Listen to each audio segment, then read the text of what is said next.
미국의 무디 목사님이 기차를 타고 가면서 옆 사람과 대화를 나누었는데 그 사람은 하나님이 없다고 단호하게 말했습니다. 목사님은 곰곰이 생각하다가 말했습니다. 맞습니다. 성경에도 선생님과 똑같이 말하는 사람이 있습니다. 한번 보시겠습니까? 그 사람은 자기와 같은 생각을 하는 사람이 성경에 나온다니 너무 반가워서 그래요? 어디 봅시다 하고 말했습니다. 그러자 목사님은 시편 14편을 찾아서 1절을 보여주었습니다.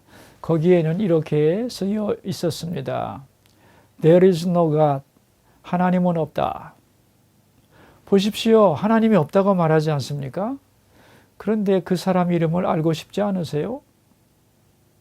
누굽니까? 목사님은 가리고 있던 손가락을 치웠습니다. 거기에는 이렇게 쓰여 있었습니다. The fool says in his heart. 어리석은 자는 그의 마음에 이르기를 하나님이 없다 하도다. 그 사람의 이름은 The fool, 어리석은 자입니다. 그 사람은 그 말을 듣고 당황했고 무디 목사님은 그 사람에게 어리석은 사람의 특징이 무엇인지를 설명하면서 그 사람을 전도했다고 합니다. 오늘 주제는 미련한 사람입니다. 왜 성경은 미련한 사람에 대해 말할까요? 세상에는 미련한 사람들이 많습니다. 그들과 함께 살면서도 그들처럼 되지 않으려면 그들을 알아야 하기 때문입니다. 본문은 미련한 사람에 대해 3가지를 말해 줍니다. 미련한 사람의 특징은 무엇인가? 그들을 어떻게 다루어야 하는가? 그들은 왜 미련하게 되었는가? 여기에 대하여 말씀합니다. 그런데 성경에서 말하는 미련한 사람은 하나님이 보시기에 미련한 사람을 의미하는데 하나님은 없다고 마음으로 하나님을 인정하지 않는 사람을 말합니다. 먼저는 미련한 사람의 특징은 무엇인가? 3가지입니다. 첫째는 지나친 명예를 추구합니다. 138페이지 1절입니다. 미련한 자에게는 영예가 적당하지 아니하니. 미련한 사람은 지나친 명예를 추구한다는 말입니다. 왜 그럴까요? 자기 가치를 확인하려는 몸부림 때문입니다. 하나님의 자녀라고 하는 신분에서 얻어지는 자기 가치는 세상의 어떤 것과도 비교할 수 없죠. 하나님이 나를 사랑하신다? 나는 존귀한 사람이다. 여기서 사람은 자기의 최고 가치를 확인할 수 있는 것입니다. 그러나 하나님을 부정하는 사람들은 자기 가치를 다른 사람들과 비교를 통해서 얻어야만 합니다. 그래서 남들과 끊임없이 비교하고 필요 이상의 명예를 추구하는 것입니다. 또한 미련한 사람은 함부로 악담하고 저주합니다. 왜 그럴까요? 저주의 힘을 믿기 때문입니다. 그러나 까닭 없는 저주는 이루어지는 것이 아닙니다. 140페이지 2절입니다.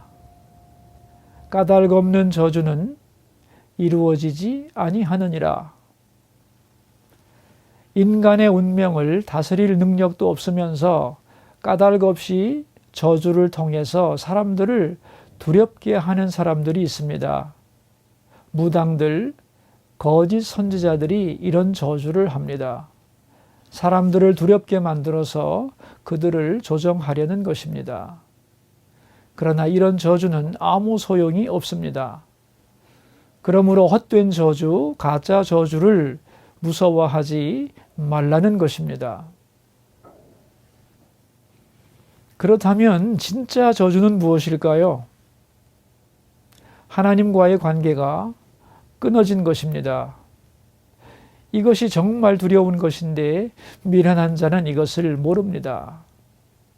그러나 하나님을 믿는 사람은 까닭 없이 두려워하지 않습니다. 누가 뭐래도 하나님과의 관계가 바로 되어 있고 내가 예수님 안에 있으면 어떤 저주도 나를 향하여 효과를 발휘하지 못합니다. 그러므로 여러분, 누가 뭐라고 저주하면 두려워하지 마세요. 예수님의 이름으로 물러가라. 이렇게 외치면 되는 것입니다. 또한 미련한 사람은 말로 교육이 되지 않습니다. 그래서 막대기가 필요합니다. 짐승을 한번 생각해 볼까요? 주인이 원하는 대로 하지 않고 고집을 부리면 어떻게 되겠습니까? 맞아야지요. 지혜로운 사람은 하나님이 나의 주인이고 내가 그분의 뜻을 따라가는 것이 가장 행복한 것이라고 생각합니다. 그러나 어리석은 사람은 하나님의 뜻을 외면하고 자기 멋대로 가다가 매를 맞으면서 인생이 고달프다고 탄식합니다. 이것이 미련한 사람의 모습입니다. 지금까지 미련한 사람을 어떻게 구분하는가를 배웠는데요. 그렇다면 미련한 사람들을 어떻게 다루어야 할까요? 세 가지입니다. 먼저는 미련한 사람에게 말려들지 말아야 합니다. 142페이지 4절입니다. 미련한 자의 어리석은 것을 따라 대답하지 말라.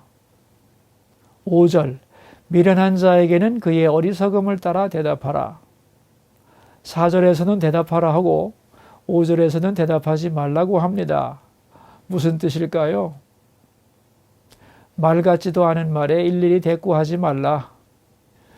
그러면 너도 똑같이 어리석은 사람이 된다는 것입니다.